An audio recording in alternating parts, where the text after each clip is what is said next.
The following is a presentation of HBO Sports.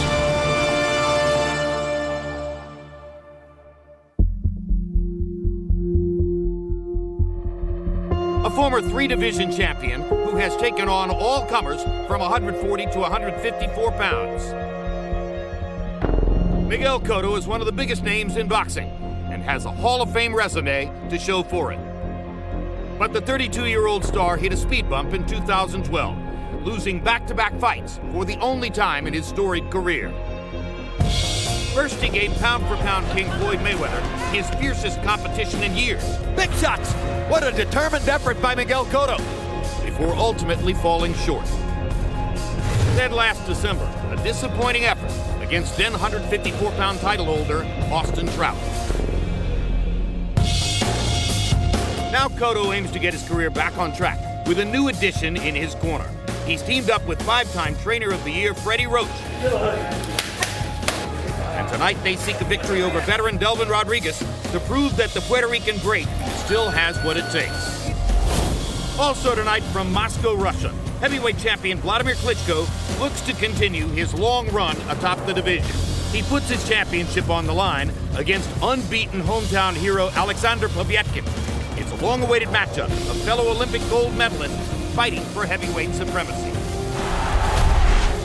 Plus fast-rising lightweight star Terence Crawford, undefeated over 21 fights. The Nebraska native is a pure boxer whose skills will be put to the test against undefeated Russian Andrei Klimov.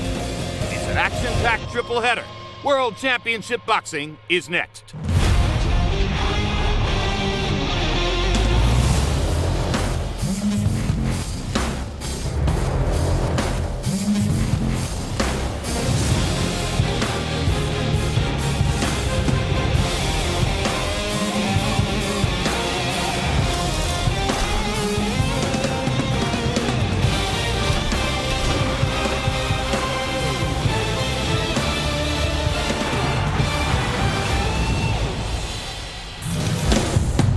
Welcome to another edition of World Championship Boxing. We're coming to you with triple header action from the Amway Center in Orlando, Florida. And we'll start things off with the long-awaited heavyweight title fight between Wladimir Klitschko, preeminent big man in the sport, and undefeated gold medal winner Alexandr Povetkin. It took place earlier today in Moscow, and we'll bring it to you momentarily. Following Klitschko-Povetkin, another look at rising lightweight star Terence Crawford, who is in tough against fellow undefeated up-and-comer Andrei Klimov of Russia. And then it's our main event, featuring future Hall of Famer Miguel Cotto taking on Delvin Rodriguez. So settle in now for a big-time night at the fights. Hello again, everybody. I'm Jim Lampley. Welcome to this triple-header edition of HBO's World Championship Boxing. I'll be joined as the evening progresses at ringside by Max Kellerman and Roy Jones. First, we're going to take you to Moscow to see what happened earlier today in the battle between Wladimir Klitschko and Alexandr Povetkin. And then when we come here, we'll get a glimpse of Terence Crawford as he continues to try to develop his possible Star Trek career at lightweight, followed by the main event, which features the return of Miguel Cotto. Cotto is one of those rare commodities, a proven pay-per-view attraction in boxing. After two consecutive losses for the first time in his career, he's looking to stay in the sport and looking for another big pay-per-view date.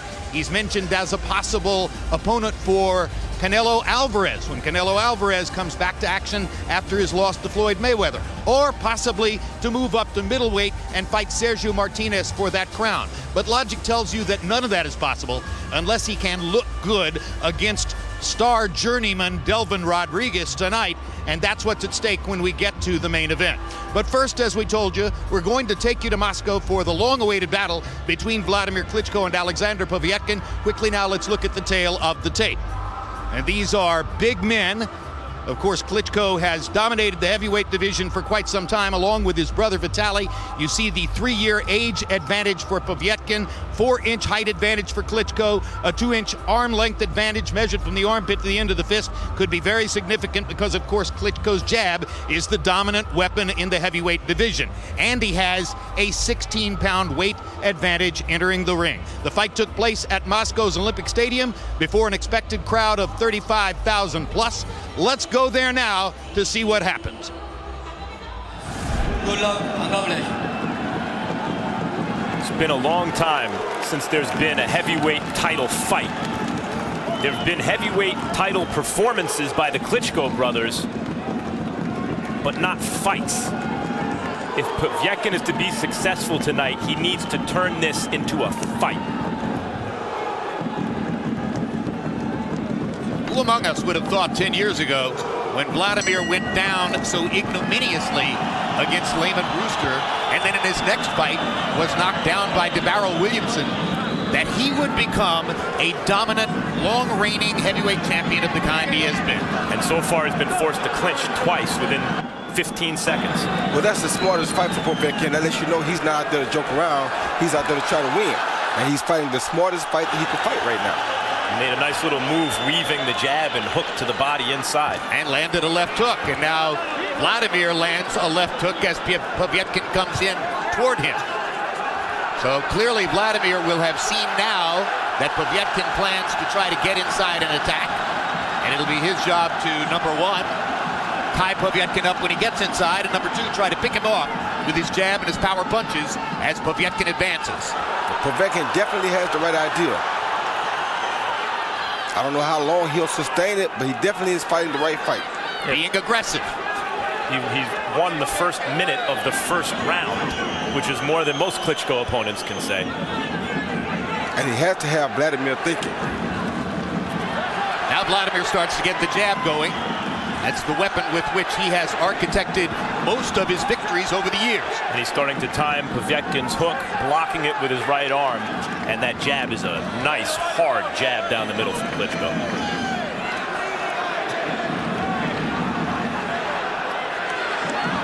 Jab lands again for Klitschko. You can't let him get that jab going, because then he gets the right hand happening behind it.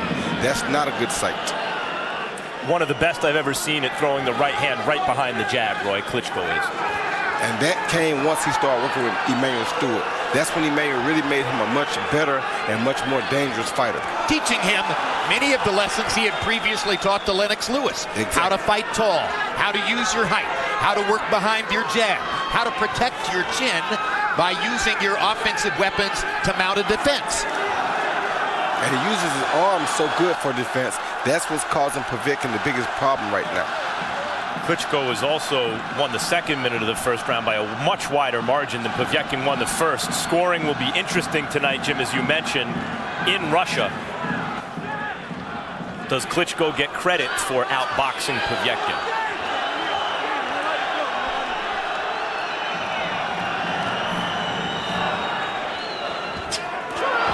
That's the punch that Povetkin has to land right there. That overhand right. That is definitely the biggest punch he can land if he's lucky in this fight. If I were him, I would be looking to take away the jab and throw the overhand right.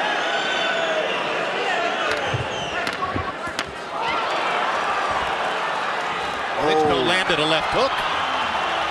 And you're saying, oh, Roy, because? Well, I thought it may have hurt Povetkin, but he threw him down, so I can't tell. Yeah. But the left hook was a big left hook right on the button. Yep. And that last left hook shot may have sealed the first round for Klitschko, although it was a closer round than Wladimir is accustomed to experience. He won it, though it remains to be seen if he won it in Moscow.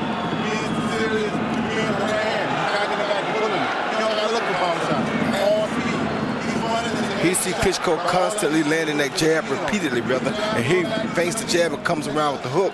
That was the best punch of the fight so far. I thought that punch may have hurt Povetkin a little bit, but you can't tell because Klitschko leaned all of his weight on him and then threw him to the canvas. CompuBox numbers in round one found Klitschko landing 8 of 29 to 6 of 28 for Povetkin. Now Jonathan Banks talks to his fighter in the corner.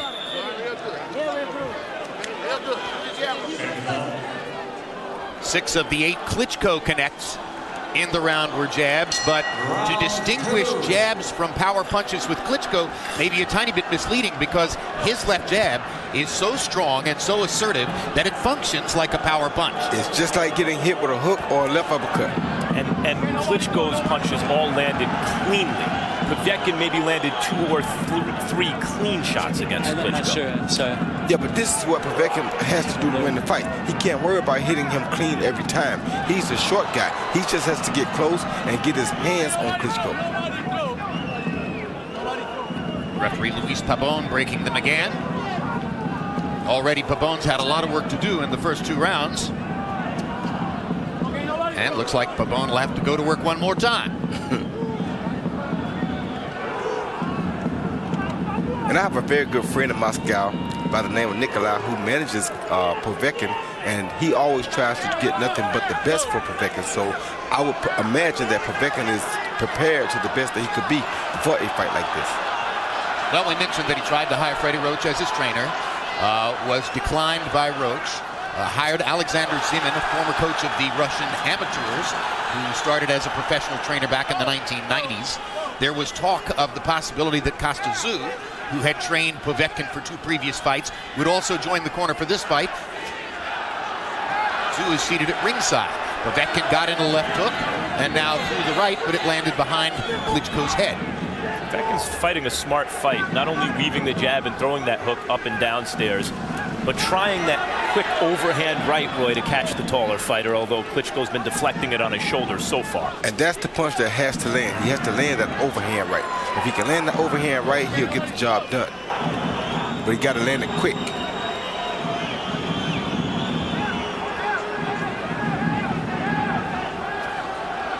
See Zab Super Judo sitting next to my friend Nikolai and his son Sasha at ringside. The ref warning Klitschko for pushing down. Klitschko correctly saying, look, the guy's on the inside, putting his arms around me. That overhand right came a lot closer that time. If he can land that overhand right, I'd like to see what happens. He's making Klitschko look quite uncomfortable here in round 2. And the strategy of simply going at Wladimir with power punches rather than trying to box him seems to have thrown Wladimir just a little bit off. Well, Jim, that's the only strategy to go at the taller, longer arm guy with. You got to go at him with the intentions to get him out of there. No sense to outbox him. That was a jab. He knocked Povetkin down with a jab. That is a knockdown in round 2, and that was a perfect example of a pure knockdown with a clean jab. He just stuck it in his face and knocked him on his back. I compared him to Larry Holmes at the top of the show, Jim, and he has that kind of jab. And now the round has ended, but Wladimir Klitschko takes an early edge on the scorecards as the result of a knockdown in round 2. First time in Povetkin's entire career, amateur or professional, that he's been knocked down. Yeah, I think it's a short, jab right on the button. No, that wasn't it. Oh, that was a good right hand. It was more of a hook. There it is. Yes, what I thought it was a very short hook that caused the damage. That's what he hit him with early in the round when I said, whoa. So that's what caused the problem. Klitschko throws the hook so short and perfectly, it looks like a jab to the naked eye. Because he's so big and his arms are so long. It's so easy for him to turn the jab into a hook. That's the most devastating thing about it. And let's see if the knockdown will now calm Klitschko down just a little bit. He's looked a tiny bit skittish in the first couple of rounds as the result of Povetkin's hyper-aggressive strategy early. Punches in round 2 by CompuBox. 8 out of 25 for Klitschko, 4 of 20 for Povetkin. Another heavyweight champion of the past who was able to do that is Sonny Liston. Really heavy jab, could turn it into a hook when he wanted, and Klitschko there did the same thing and scored the knockdown. Well, Klitschko's height makes it so much better for him. He's so tall that you can't really gauge the range of his hook. You can't tell how far, how close he's capable of landing it from. Povetkin arouses the Russian fans with another one of those frontal assaults. Got in a couple of body shots. The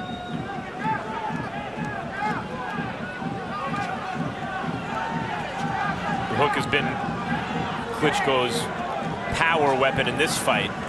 Maybe the most effective punch is jab, but that's the set that he's twice rocked Povetkin with that short hook. Hasn't yet landed a right hand. No, but that was a good body shot by Povetkin at the end of that exchange. Another quick left by Klitschko as Povetkin tries to move by. Povetkin can't allow himself to wait on Klitschko. He has to go at Klitschko first. If he waits, it allows Klitschko to land that jab and then turn it into a hook. When Povetkin's at his best so far tonight, he's using Klitschko's offense against him, weaving the jab in order to get inside, sort of like Mike Tyson used to do. And I'll tell you what, he's throwing some very meaningful punches right now. If he's able to land one of these punches, I'd like to see how Klitschko responds to it. Because, of course, for as long as Wladimir fights, the question about his chin will remain. Will always be there.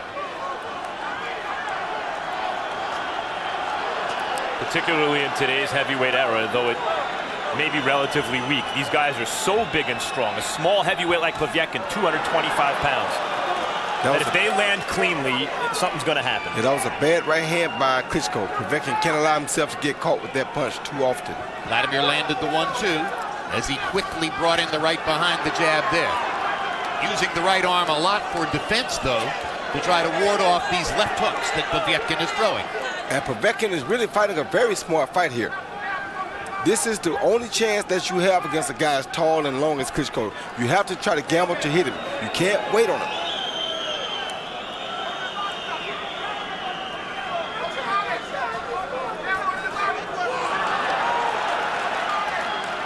Another little left hook landed for Povetkin.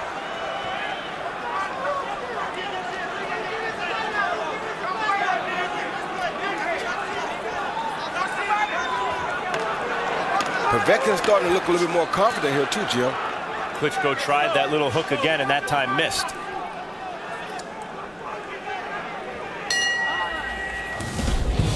You are looking at taped action from this afternoon in Moscow, and now here's a live look at the Amway Center in Orlando, Florida, where we'll be bringing you immediately following the conclusion of Klitschko and Povetkin for 2 live fights. First, Terence Crawford against Andre Klimov in the lightweight division, and then Miguel Cotto against Delvin Rodriguez. Remember the Miguel Cotto who stared down Ricky Torres in a gunfight in Atlantic City in 2005. Remember the Miguel Cotto who broke Carlos Quintana in half with a body shot in 2006. Or the Miguel Cotto who beat Zab Judah and Shane Mosley back-to-back in Madison Square Garden in 07. That's what new trainer Freddie Roach will be looking for tonight as Cotto tries to prove himself after 2 consecutive losses against Delvin Rodriguez of the Dominican Republic and Connecticut.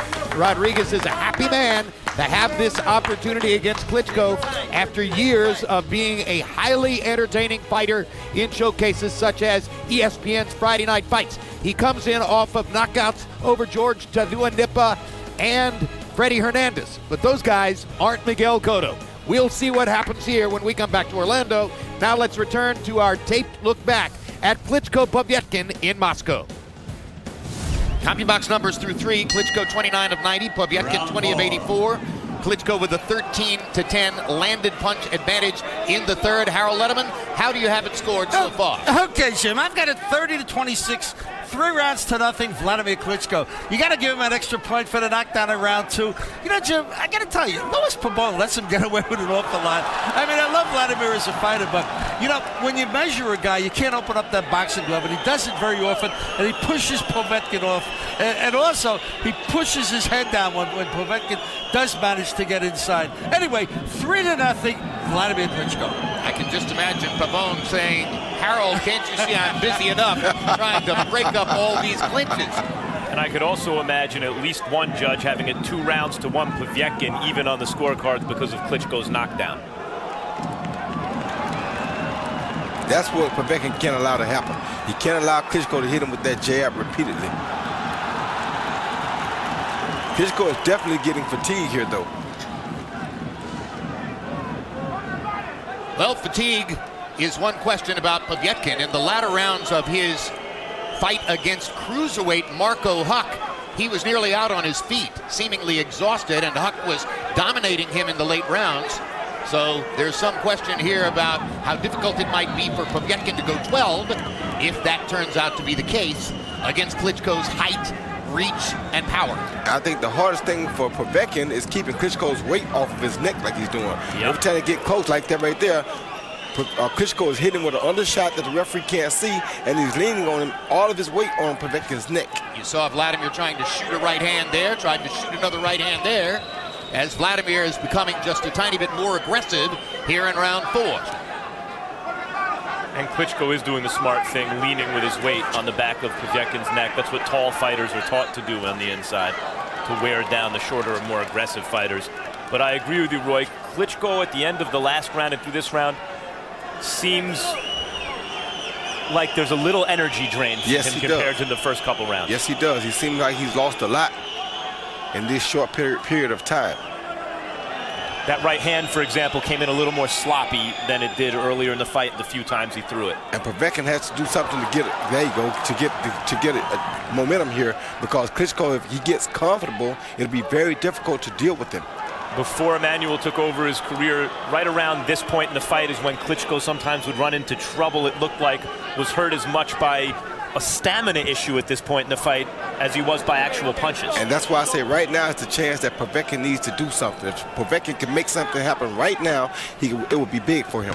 But keep in mind that Vladimir paces himself a great deal more now than was the case 10 years ago when he ran into stamina problems, first against Ross Purity and then against Lehman Brewster. At that time, Sam Peter as well. 60, 70 punches per round, way over the normal heavyweight average. He doesn't do that anymore. Much more relaxed now, in addition. You're not going to the body. Okay? Shorten that right hand up. You can get the right hand. Just shorten it up. He's looking for it. That's why you got to adjust him with the jab, jab to the body, jab to the head. There you see Klitschko landing that jab. Up jab. Oh, Povetkin came over the top of the up jab with the right hand, though. And that's what Povetkin needs to do more of. Once again, that same jab right to the top of the head is causing Povetkin all types of problems. He can't allow Klitschko to throw that jab. Once Klitschko landed the jab, as you saw, the Povetkin right-hand throw was meaningless because he never had the range to get it there. Yeah, the jab offsets everything. Jim, you're 100% right. The Klitschko jab is a power punch. Jabs through 4. Klitschko 30 out of 95, 32%. Povetkin 13 of 43. Klitschko with an 11-8 advantage in that fourth round. So the numbers are lining up on Vladimir's side, but of course, judges at ringside aren't cognizant of those numbers, not available to them, not a part of how they score the fight. Vladimir landing a couple of jabs and Povetkin tapping him over the top with the right hand. Yeah, you finally touched him, Jim. If he can touch him a few more times with that right hand, it could be bad. It could get ugly. But in order to get close enough to throw the right hand and land, he has to put himself in harm's way with the jab. Vladimir's landed the jab 3 or 4 times here early in round number 5. Yeah, once you step in the ring with Vladimir, you're in reach of his jab. Even at 20 by 20. Yes. You're at reach of his jab if you're sitting on your couch somewhere in this country right now watching this.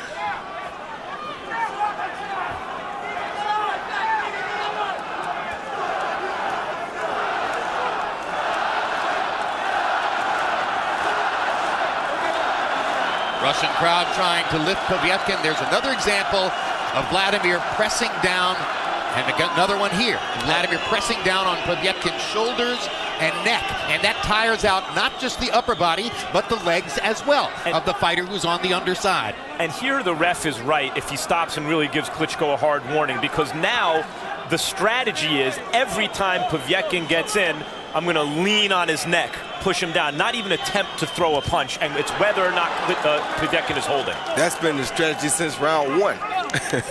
He's using it excessively, I think, at this point. He was using it excessively in round 1 as well. And as you guys both pointed out, it comes out of the Emmanuel Stewart playbook. It was something that Emmanuel originally taught to Lennox Lewis. Lennox, like Vladimir, would hold you down and keep you in jail and tire you out when you fought him. Vladimir does the same thing.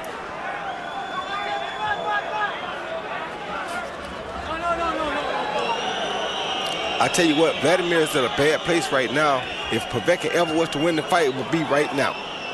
Now would be the chance to take it, because Vladimir is really not comfortable. Look at his breathing. Look at his rhythm. He's not comfortable in this fight. He's landing one punch at a time. He's no longer throwing combinations. It's one jab and hold for Klitschko at this moment. And you hear the crowd beginning to whistle and boo as they are disapproving of Vladimir's over-the-top holding method. The only good thing for Vladimir is that he's doing it first, which means he's getting off first. And with him getting off first, it's less likely that he'll be caught. And you see Vladimir's experience on the inside. As you mentioned, Roy, that free hand whipping a little uppercut on the inside, turning his head and putting it on the shoulder where Povetkin can't hit him. Now coming between rounds, a glimpse at something that comes up October 19, immediately following Alvarado and Provodnikov from Denver, the Gatti Ward documentary. Vicious body shots by Gatti as Mickey Ward pounds away. This should be of the century. We were quite aware that we were watching something genuinely special, memorable, perhaps historic. You're part of something that people will never forget. We could see this bond starting to form. It was just special to go through with someone like him. Out of trying to kill each other, we became one. Mickey Ward. He's got a heart. He fought a hell of a fight. I fought a total 3 times, my last 3 fights, and I made a friend for life. There have been other great love stories in boxing. This may be the greatest of them all. Legendary Nights looks back at the Gaddy Ward trilogy, and most especially that great first fight, October 19, immediately following our World Championship Boxing telecast of Mike Alvarado and Ruslan Provodnikov from Denver, Alvarado's hometown. You see the Harold Letterman scorecard through 5. Vladimir Klitschko building his lead. There was a knockdown in the second round, thus the 50-44 after 5 rounds on Harold Letterman's unofficial scorecard. 3 official scorers scoring at ringside in Moscow. 2 of them are Americans. And the third is from Belgium. Klitschko doing a smart thing. Every time he gets Povetkin down under his weight, he throws an uppercut from the bottom that the ref really can't see. On the opposite side of the ref. Yes. And then puts his head on Povetkin's shoulder where Povetkin can't reach him with a shot.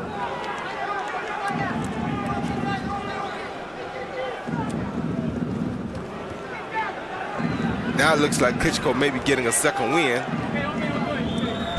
See that shot right there? Povetkin blocked it that Lennox time. Lewis all but knocked Michael Grant out with an uppercut just like that in Madison Square Garden a long time ago. Holding the head with the left hand and whacking him with the right uppercut. Brilliantly. And the ref hasn't seen it yet. But this is also why Wladimir Klitschko hasn't made a ton of fans in this country, at least not commensurate with the dominance of his title reign. Last couple of rounds have been sloppy looking, not really pretty to watch, not really in sustained action. Mechanical, not fluid. Shortage of fans in Russia at this moment too, it would appear, based on the crowd noise we're hearing. Povetkin, to me, beginning to look a little bit discouraged. I don't see the same kind of assertive energy that we saw in rounds 3 and 4. Well, I'd just like to see more right hands. The right hand will be the punch for him, not necessarily the left hook, because Klitschko keeps that right hand of his own up too high for Povetkin to land the left hook. So he needs to throw more right hands if he wants to land a big knockout shot.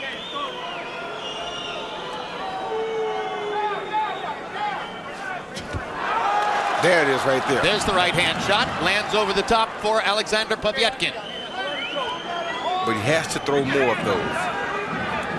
And for Klitschko, he just needs to stay outside and stick to his jab.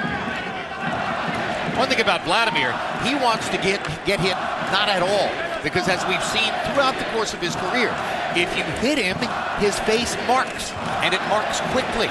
He gets bruised up and reddened by opposing punches, perhaps more rapidly than almost any fighter I've ever seen. And now we're halfway through the fight. Some people are thinking, thank God.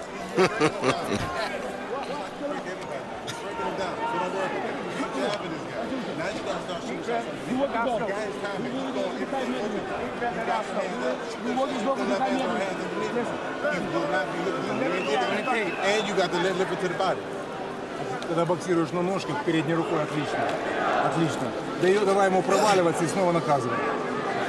So let him break through again and then punish him again. That's the key to victory. Keep using the legs, keep using the left hand. As soon as he tie you up, go on, keep walking the back. You making them tired like that. Keep walking the back.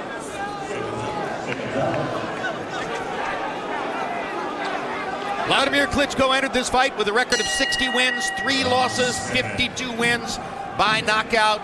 He's building up CompuBox edges gradually as the fight progresses against Alexandr Povetkin. Harold, how do you score it through 6? You know, Jim, I've got it 6-0, 60-53, Wladimir Klitschko. But I got to tell you something, Jim.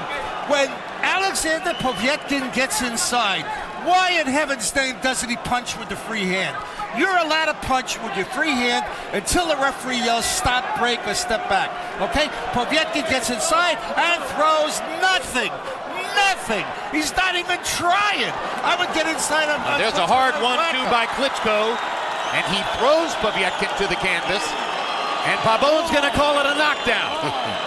Wow. I see why. He was on the way down. But this ref, those worried about home cooking with the officials, so far the ref has done Povetkin no favors. So that's the second knockdown of the fight, the second knockdown of Povetkin's career. And that was the most solid 1-2 combination that Wladimir has landed in the fight. Yeah, that's because he has Povetkin waiting on him now. Povetkin can't wait on him. There's another right hand, and Povetkin might have gone down had he not been able to grab and hold on to Vladimir's arm. Povetkin is tiring, and Wladimir is hurting him with every punch at this moment. Although he's doing it at Povetkin's distance. And now there's another knockdown. So Pabon counts again. 2 knockdowns in this round. And at this point, Povetkin's getting beaten up and falling farther behind on the scorecards. Only because he's waiting on Klitschko. If he kept going to Klitschko first, he wouldn't be having these problems. But he's allowing Klitschko to bring the fight to him. You can't let the tall man bring the fight to you like that. Left hook lands, and Povetkin is staggered again and holding on. That was a beautiful quick left hook inside by Wladimir Klitschko. He's beating up Povetkin on the inside, which is where Povetkin should be doing his work. But Povetkin is doing something to make Wladimir feel, there are the short left hook on the inside again. And there's the 3rd knockdown of the round and the 4th knockdown of the fight. And Povetkin wants to argue about it, but he is getting ripped in round number 7. He's more fatigued than anything, though, Jim. I think his legs are gone because of all the holding on the back that Klitschko has been able to do for him. And I agree with you 100%. Wladimir Klitschko very cleverly took away Alexandr Povetkin's legs by constantly taking advantage of Povetkin's bull rushes to the inside to get over the top of him, get onto his back, and force him down. Povetkin's done something to take away Klitschko's outside game. He doesn't feel like he can really reach Povetkin out there, but he does feel like he can beat him up on the inside, and he took away Povetkin's inside game with all the leaning. So for once in his career, Wladimir is stepping in and going into harm's way on the inside to do damage, something we have not often seen in the past.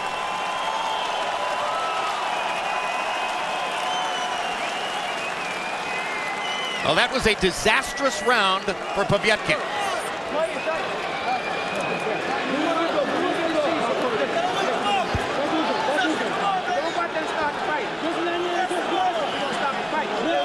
They see that jab followed by a good right hand, the best right hand of the fight, I think, for Klitschko.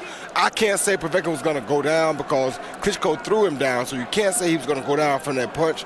He's taken some really good punches throughout the fight, like that punch right there. But most of the time that he's gone down, Klitschko didn't allow us to see whether he could take the punch or not. Now he's measuring with the fist, threw a right hand and missed. There's that little short uppercut on the inside, followed by a double left hook, then a push. So we really can't say whether the punches would have put him down or not. It's the overall package of Klitschko's strength that's putting him down. Exactly. It's a super heavyweight against a heavyweight.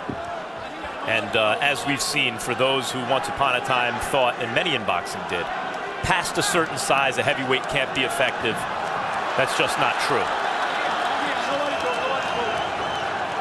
Size is an advantage almost always. And the thing about a fighter like Klitschko, as I can remember when I was heavyweight champ, I really did not like the idea because you had to give up so much from a guy so big to get to him. Not that you couldn't get to him, but is it really worth it in the end?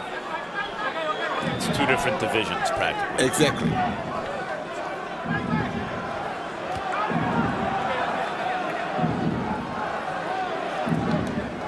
See what Povetkin has.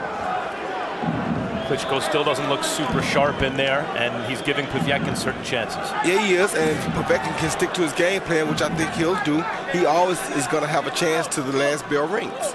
You don't see all that many uppercuts throughout Wladimir Klitschko's career, but it's become a weapon for him today, throwing uppercuts on the opposite side of the referee in those moments when he's holding Povetkin down in a clinch. And a moment ago, he got Povetkin to walk straight forward into a right uppercut. So he's showing a little bit more variety in his game than is sometimes the case. We mentioned in the last round, stepping inside to do damage in close quarters. Yeah, he's doing what most great champions learn how to do. He's making adjustments on the fly. That's what you love to see from any fighter. And now he's back to flicking his jab. And I think they should tell Povetkin to use his right hand more rather than his left hand. They did a dance just there, and Povetkin landed a right hand up high, it looked like, right before that dance happened. I wonder if it hit Klitschko with any effect. I don't know, but if he threw the right hand behind that jab like that, through the straight right hand, he'd be much more effective, and he definitely would be catching Klitschko more often. But when you've just been down 3 rounds in the preceding round, you've been down 4 times in the fight, and you're having trouble physically with your opponent, it's hard to think. So if the most comfortable weapon for Povetkin throughout his career is the left hook, he's more likely to throw the left hook. That's true, but that's what you're supposed to have a corner for. There's another uppercut from Klitschko. They're supposed to think for you. They should tell him the left hook is not landing. He's trained and prepared for the left hook. Let's try the right hand. I think that Klitschko hook catching him on the way in has also dissuaded him from throwing the right hand. It's doing a lot of damage to him too. It's making him keep his right hand home more. I mentioned a couple of rounds ago how easily Klitschko's face gets busted up when he gets hit. It's Povetkin's face which is now beginning to show the damage from the thunder that Klitschko was able to land in the last couple of rounds. But Povetkin is showing a lot of heart here. He was down 3 times last round, and he's still trying his hardest. Much more heart than he was given credit for by boxing reporters coming into the fight. Next Saturday night on HBO pay-per-view, it's the welterweight showdown between Timothy Bradley and Juan Manuel Marquez. 1 week later, don't miss Mike Alvarado's 140-pound title defense against fellow super tough guy Ruslan Provodnikov, fellow super tough guy Ruslan Provodnikov. Provodnikov, of course, is a Russian from Siberia, a far different place from that which produced Povetkin.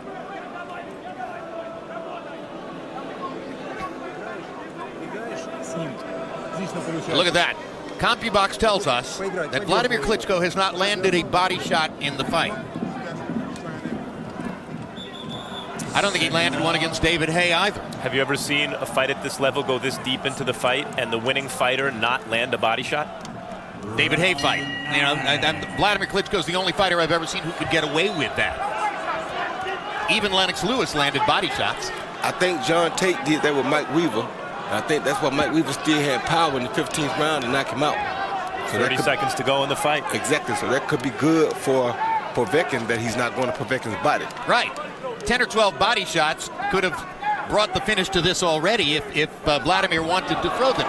But of course, taller guys sometimes don't like to because of the countering. Now that was a knockdown. The referee didn't call it. That was a knockdown. The jab, one of those jab turned into hooks. That was a knockdown. The referee didn't call it, but that was a knockdown. Well, if he didn't call a knockdown here, then maybe that evens things up for the pushes in the 7th round that may or may not have been knockdowns. Yeah, his legs buckle off that hook 3 and 2. I think his legs are getting weak from all the leaning that Klitschko has done on him.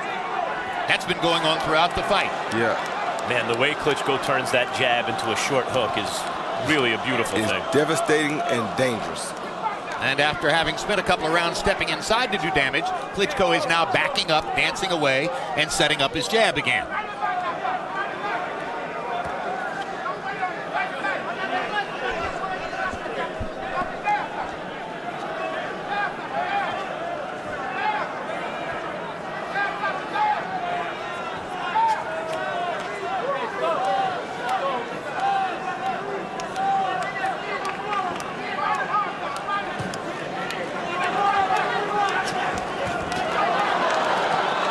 Povetkin missed with the left hook. Klitschko landed the left hook. At least Povetkin threw that hook with Klitschko worse intentions than he has in recent rounds. 2 or 3 quick jabs from Klitschko. There's another one. And another one. These shots are very discouraging for Povetkin at this point, but he keeps on coming. Yeah, he's very determined.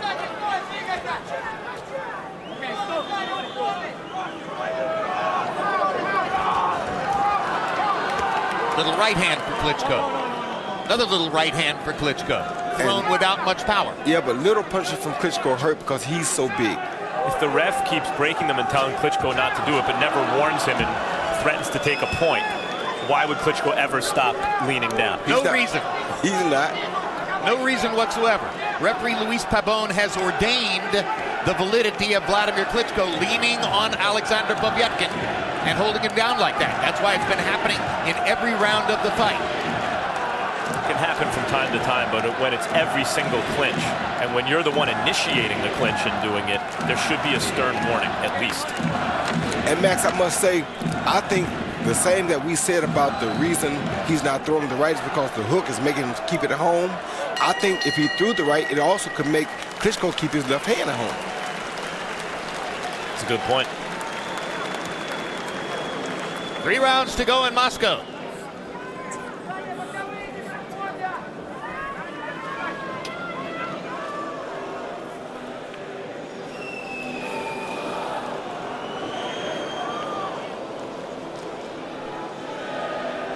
Here you see Klitschko with a sharp little short jab right there, a jab hook once again. Then he did push Povetkin down again, so no, that wasn't a knockdown either. Once again, he pushed him. So I agree with the referee, that wasn't a knockdown.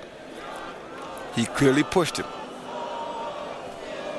But he's using his weight, his tallness, and his weight to really tire Povetkin out. With the result being that CompuBox numbers are now tilting heavily in Klitschko's favor. He landed 52% of his shots in the 9th round, 18 out of 34, to only 3 of 20 for Povetkin. The 18 landed punches in round 9, the highest number of the fight so far for Klitschko against a seemingly tiring but still determined Alexandr Povetkin.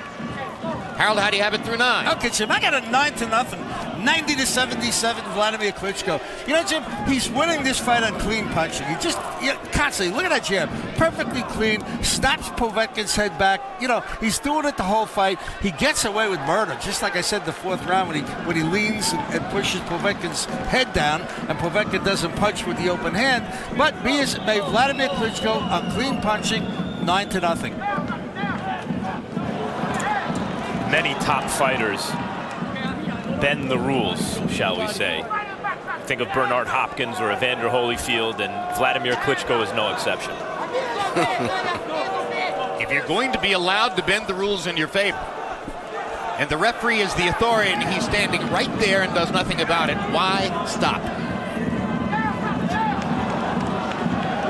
Roy, you say Povetkin throwing the right hand can keep Klitschko's left hand at home, much like the reverse is actually the case, the left hand keeping Povetkin's right hand at home.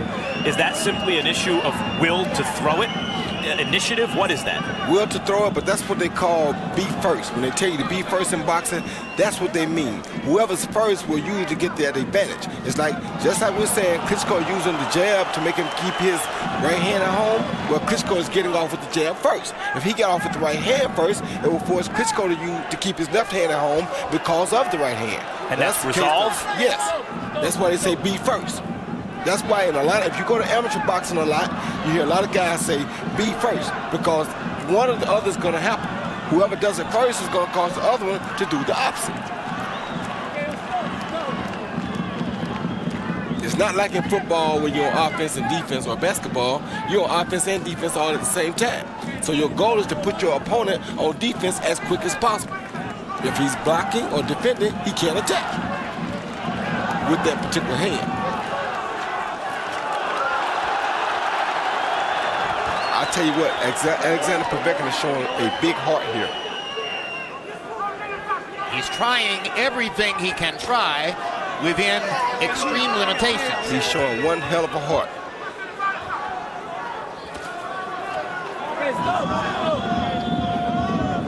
Problem for Povetkin is reflected in that graphic. Klitschko is now landing his jab more or less at will.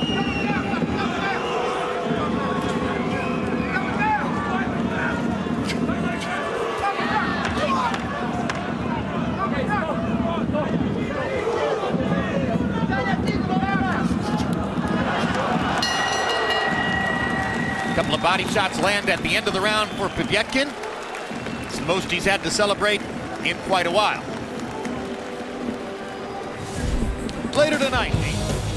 Well, here's a look at the Amway Arena in Orlando, Florida, where later tonight, and in fact, coming up in just a few minutes, we'll be bringing you here for live fights. Terrence Crawford versus Andrei Klimov in the lightweight division, and then the return of Miguel Cotto, coming off the first 2-loss streak of his entire career.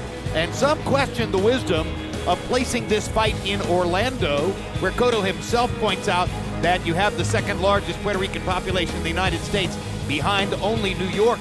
And this arena at this moment appears to be almost full. So the choice of Orlando turns out well, as fans turn out to see how Cotto will look in this fight, which is a barometer for the rest of his career. Delvin Rodriguez, the kind of opponent about whom top-ranked matchmakers might openly say, hey, we think he's good enough to provide an entertaining fight, but we don't think he's good enough to beat Miguel Cotto, or we might not have chosen him for this situation. If he is good enough to beat Miguel Cotto tonight, that could conceivably end Cotto's surefire Hall of Fame career. If he's not good enough, then Cotto may go on to more and bigger things.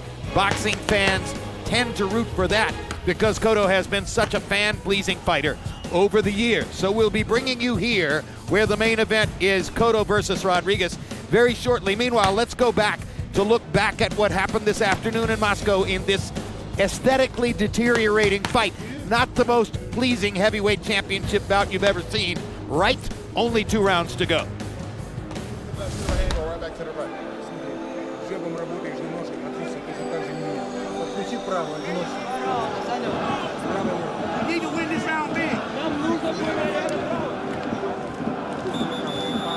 A good look at Povetkin's deteriorating visage, along with the CompuBox graphics, which shows you that Wladimir Klitschko has landed more punches in every round of the fight. Jabs to this point. Klitschko 79 of 227, Povetkin only 21 of 95. And Klitschko with an overall advantage of landed punches in the 10th round, 16-5. And there, Wladimir gets backed up. Jab to the body. Stumbles. Was unclear if maybe that was balance or he really felt something there. I think a jab to the body and stepped on his toe. If you're Povetkin, you saw the graphic. Several rounds in the middle of this fight, 2 punches landed, 3 punches landed, 3 punches landed. Boy, those punches better really count. And in fact, the punches that have counted in this fight have all been from Klitschko, in addition to him outlanding Povetkin by such a wide margin.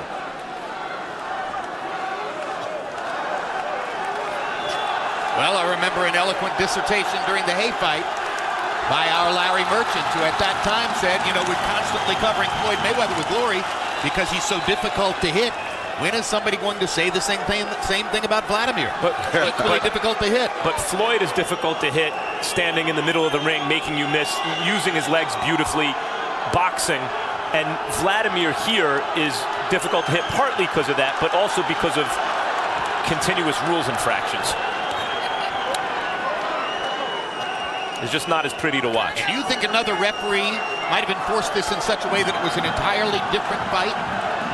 Probably not. It may have just hastened Povetkin's demise, but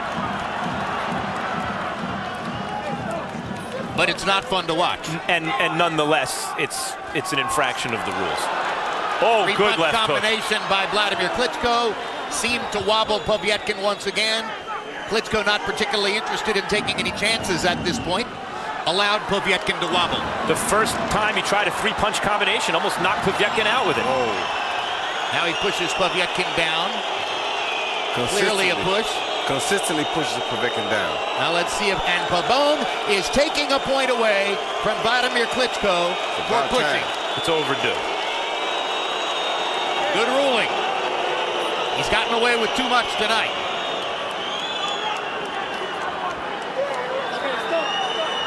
And that's the biggest thing right there. Not likely to affect the overall scoring. Well, that's the biggest thing right there. He constantly hits him and puts his weight on top of him. And there's no way he should be allowed to do that.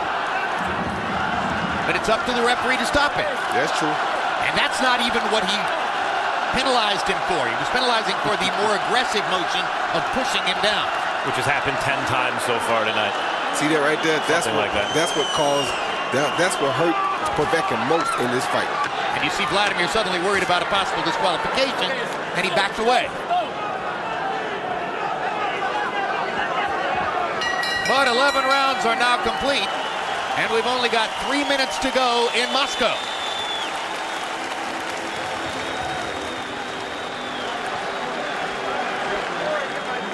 And there weren't many among boxing media who even gave Povetkin the chance to go the distance. Everything he's doing is out of desperation right now.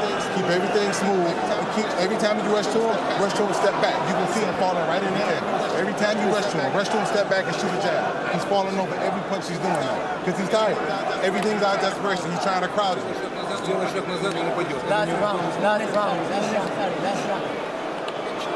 Just keep boxing. Don't get so desperate.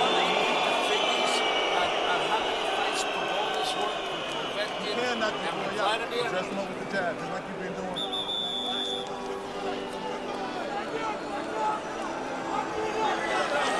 CompuBox numbers entering the final round. Klitschko 134 out of 383. Povetkin 53 of 254. Povetkin averaging 5 connects per round. Klitschko has been able to do a lot of what he wanted to do after withstanding an aggressive early assault from Povetkin, who came at him with spirit and desire. Yeah, Klitschko seemed to get very comfortable in that last round, and that's not a good thing for Povetkin. And you also got to love the instructions that Jonathan Banks is giving him in the corner, because he's telling him the exact right thing to do. And like you said, if the ref doesn't bother you about it and it's working, then you're probably going to keep doing it. Jim, you mentioned getting credit for defense. Floyd does, for example, Klitschko doesn't. With those kind of fighters with tremendous defenses, there's always the question, what side of the entertainment line do they walk? Do they provide enough entertainment with what they're doing? Floyd, especially in recent years, the answer is yes, I believe, although not everyone does. And Klitschko in this fight, in spite of all the knockdowns, the answer is no. There's not enough free-flowing action and sustained excitement to make him compelling, at least television at this moment. Against Povetkin tonight, at least.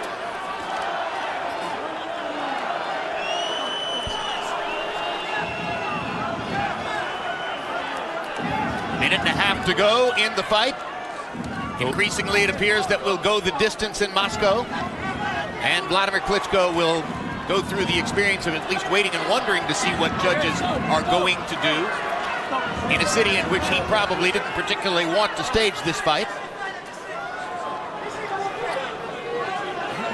Now there's a delay because of loose tape on Povetkin's right glove.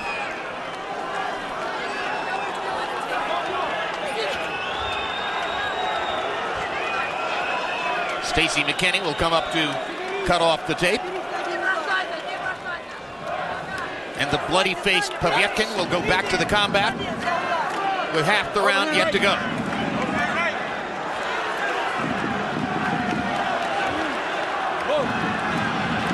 Povetkin has been sturdier than some thought he would be. Much sturdier, gave it a much better effort, and that's the shot he should have been throwing all night right there. Gave it a much better effort than most people thought he would.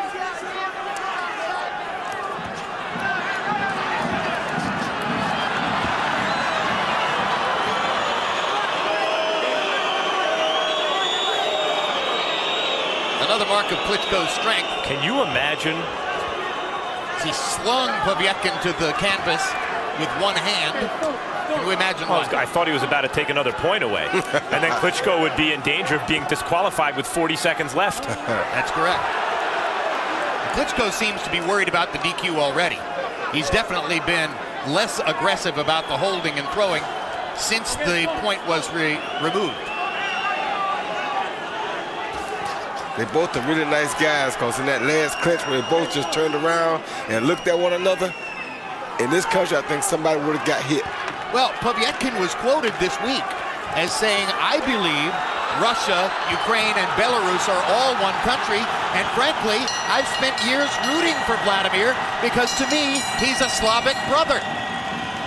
Not many Russians in the crowd feel the same way. And a dominant heavyweight champion, but not an exciting fighter tonight. And we have the mild suspense, mild at best in this instance, of waiting to hear the official decision, the chance for anything quite unusual made more remote by the fact that Wladimir Klitschko scored 4 official knockdowns in the fight, then had 1 point taken away. Harold, what's your final score? Okay, Jim, I've got it 119, 104, 11 rounds for Wladimir, 1 round even because referee Louis Pabon took away a point in round 11. In other words, in simple English, I got it a shutout. You got to take away a point from, for the knockdown from Povetkin in round 2, and certainly the 3 knockdowns in round 7 gave him a 10-6 round. So 119, 104, Wladimir Klitschko. Harold, who are the official judges? Okay, Jim. The official judges, Glenn Feldman. He's from Connecticut. He's the president of the Connecticut Boxing Hall of Fame. He founded it, as a matter of fact. He was in a very, very controversial fight at the Barclays Center in Brooklyn when he had it 118-109 for Pablo Cizzacano over Paulie Malignaggi. Malignaggi won the fight. Ted Gimser from Chicago. His most notable fight, as you see, Felix Sturm, Martin Murray. He had it for Martin Murray, which was the correct score. Most people thought Murray won the fight. Philippe Verbeek from Belgium. You see, he had Povetkin over he scored a draw in Povetkin, Marco Huck. But be as it may, he works an awful lot for the European Boxing Union, and he's a pretty good judge. And Jim, I got to say a word about Louis Pabon. This is his second Wladimir Klitschko fight. He did work the Jean-Marc Mormet fight, and this was his third Alexander Povetkin fight. He worked Povetkin and Chris Bird, and he also worked Povetkin and Marco Huck. One of those 3 official judges, Ted Gimsa, is wearing an electronic ankle bracelet because of convictions for DUI and gun violations in Illinois. Nevertheless, the governing body running the fight allowed him to come to Moscow, and a judge in Illinois allowed him to come to Moscow. Let's hope he doesn't have to wear an ankle bracelet after this decision. That's the main thing. As long as the judges don't need ankle bracelets after the decision, I'm okay. Great point. Photos with Povetkin as we await the official decision.